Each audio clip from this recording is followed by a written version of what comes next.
എങ്ങനെയാണ് ഇൻസുലിൻ എടുക്കേണ്ടത്? ഫ്രിഡ്ജിൽ സൂക്ഷിച്ചിരിക്കുന്ന ഇൻസുലിൻ പുറത്തെടുത്ത് 10 മുതൽ 15 മിനിറ്റ് വരെ വെക്കണം.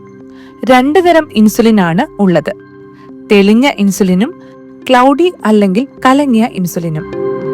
തെളിഞ്ഞ ഇൻസുലിൻ ആണെങ്കിലും കലങ്ങിയ ഇൻസുലിൻ ആണെങ്കിലും കുലുക്കരുത്. പകരം കലങ്ങിയ ഇൻസുലിൻ കൈകളിൽ ഉരുട്ടുക. ഒരു വൃത്തിയുള്ള പ്രതലത്തിൽ ഉപയോഗിക്കേണ്ട സാധനങ്ങൾ നിരത്തിവെക്കുക. സ്പിരിറ്റോ സ്വാബോ ഉപയോഗിച്ച് ഇൻസുലിൻ ബോട്ടിലിന്റെ ക്യാപ്പ് നന്നായി തുടയ്ക്കുക. ക്യാപ്പ് തുറക്കുക. സിറിഞ്ച് പിന്നോട്ട് വലിച്ച് എയർ കയറ്റുക. ഇൻസുലിൻ ഡോസ് എത്രയാണോ അത്രയും പിന്നോട്ട് വലിച്ച് എയർ കയറണം. ഇൻസുലിൻ ബോട്ടിലിന്റെ കുപ്പിയുടെ റബ്ബർ ടോപ്പിന്റെ നടുക്ക് സൂചി കുത്തുക. കാറ്റ് കുപ്പിയുടെ ഉള്ളിലേക്ക് കടത്തി ഇൻസുലിൻ നിറയ്ക്കുക. ഇത് ചെയ്യാൻ പ്ലഞ്ചർ സാവധാനം വലിക്കേണ്ടതാണ്. സിറിഞ്ച് തട്ടുക.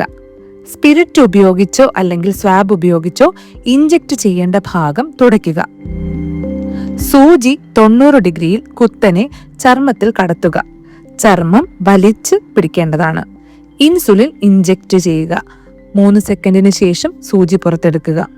സൂചി വളയുകയാണെങ്കിൽ ആ സൂചി ഉപയോഗിക്കരുത്. മറ്റൊരു സൂചി ഉപയോഗിച്ച് വേണം ഇഞ്ചക്ഷൻ എടുക്കാൻ.